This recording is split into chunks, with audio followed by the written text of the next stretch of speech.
कुछ ऐसे पर्क्स की बात करूंगा जो कि मैं एंजॉय करता हूँ as a software developer. Number one, I earn money on top of money. इस चीज़ को मैं एक्सप्लेन करता हूँ, और ये जो सारे पर्क्स मैं बता रहा हूँ ना, ये मैं जस्ट एक कंपनी में काम करने वाले सॉफ्टवेयर डेवलपर की बात नहीं कर रहा हूँ। मैं इन जनरल, चाहे आप एक सीईओ हो किसी स्टार्टअप के, चाहे आप एक कंपनी में हो, चाहे आप घर बैठकर कुछ और कर रहे हो, चाहे आप एज अ सॉफ्टवेयर डेवलपर अपना कोई दूसरा बिजनेस चला रहे हो, लोकल बिजनेस चला रहे हो, मैं ऐसे सॉफ्टवेयर डेवलपर्स को भी जानता हूँ। तो कुल मिलाकर सारे सॉफ्टवेयर डेवलपर्स को कौन से पर्क्स मिलते हैं, इनकी बात हम लोग करेंगे इन जनरल। तो सबसे पहले, आई earn money on top of money का मतलब ये है कि देखो यार, अगर आप लोग एक सॉफ्टवेयर डेवलपर हो तो आपको आपकी सैलरी तो मिलेगी। अगर आप लोग एक अच्छे सॉफ्टवेयर डेवलपर हो, या फिर अगर आप एक अच्छे सॉफ्टवेयर डेवलपर नहीं भी हो, आपने जस्ट एंट्री मारी है और आप 1 2 3 साल में इंप्रूव कर लेते हो, तो आप जितने पैसे कमाने वाले हो वो बहुत ज़्यादा होते हैं। मेरे हिसाब से software developers high salaries enjoy करते हैं, ये एक सबसे बड़ा पर्क है। लेकिन उससे भी बड़ा पर्क ये है कि यार, आप पैसे के ऊपर पैसा कमाते हो। फॉर एग्जांपल, अगर आप लोगों ने अपने काम को जल्दी कर दिया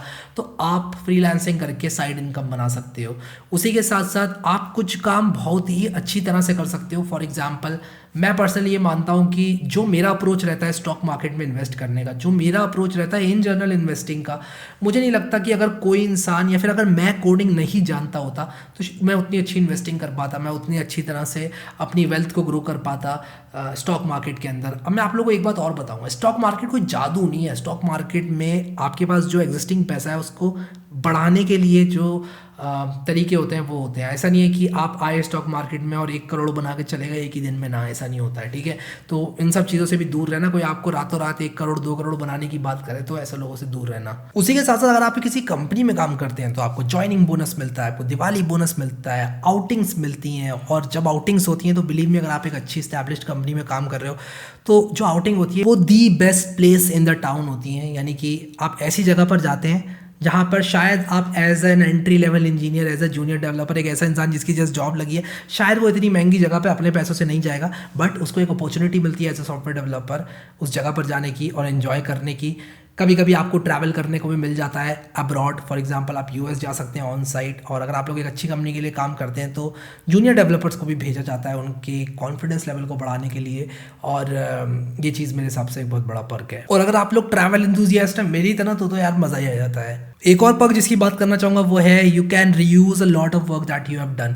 फॉर एग्जांपल, मान लो आप एक वेबसाइट बनाते हैं, एक बहुत ही बेसिक सा फॉर्म जिसके अंदर है, और वो फॉर्म का जो डेटा है वो एक डेटाबेस में आपको स्टोर करना है।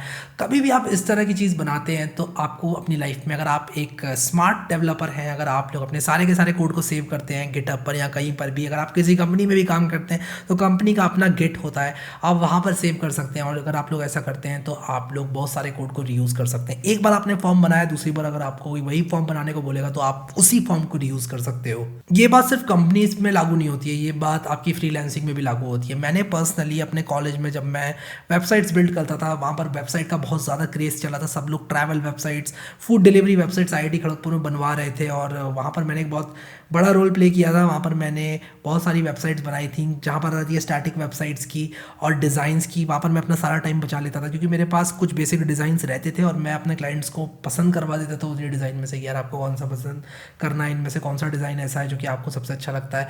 तो कुल मिलाकर मैं ये कह रहा हूँ कि आपके पास बहुत सारा टाइम बचता है अगर हम कंपेयर करें इसी चीज़ को एक ऐसी जॉब से जहाँ पर आपको डेली वैल्यू प्रोवाइड करनी पड़ती है। यहाँ पर आप एक बार एक वैल्यू प्रोवाइड करते हो और उस वैल्यू को आप बिना कुछ करे अगले दिन भी रीयूज़ करके प्रोवाइड कर सकते हो किसी दूसरे इंसान को। तो मैं कहूँगा कि आप रीयूज़ कर सकते हो अपनी मेहनत को। इसके बाद सॉफ्टवेयर डेवलपर्स के पास अपॉर्चुनिटी होती है घर से काम करने की। अगर आप सिक हो, आपकी तबीयत खराब है, तो आप लोग वर्क फ्रॉम होम कर सकते हो। In most of the companies आप लोग वीक में 1 से 2 बार, कभी कभी बहुत ज़्यादा बार भी वर्क फ्रॉम होम कर सकते हो।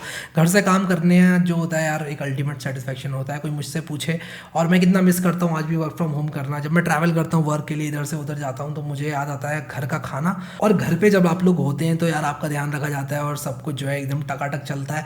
तो वो चीज़ जो है सॉफ्टवेयर डेवलपर्स एंजॉय कर सकते हैं। बहुत सारे प्रोफेशंस ऐसे हैं जहाँ पर आप इस चीज़ को एंजॉय नहीं कर सकते। अब अगर आप लोग किसी कंपनी के लिए काम करते हैं तो आपको बहुत सारी कॉम्प्लीमेंट्री स्टफ का एक्सेस मिलता है। एक तो मैं उसको मेंशन नहीं करूँगा कि यार आपको फ्री फूड मिलता है, आपको फ्री कॉफ़ी मिलती है और ये वो सब अपनी जगह है, बट मैं यहाँ पर आप लोगों को कॉम्प्लीमेंट्री सब्सक्रिप्शंस की बात कर रहा हूँ। जैसे कि बहुत सारी किताबें आप लोगों को मिल जाती हैं अगर आप लोग ये जस्टिफाई करते हैं कि आपको कंपनी में ज़रूरत है इस चीज़ की, आपको एक अच्छा कंप्यूटर मिलता है। मैंने पर्सनली मैक में काम करना स्टार्ट किया था अपनी कंपनी में जब से मैं गया था, और मैकबुक प्रो में काम करने का एक्सपीरियंस एकदम अल्टीमेट है। वहाँ पर मुझे पता चला हाँ यार कि मैकबुक में भी कुछ ऐसी चीज़ें हैं जिसकी वजह से उसको कंसिडर किया जा सकता है।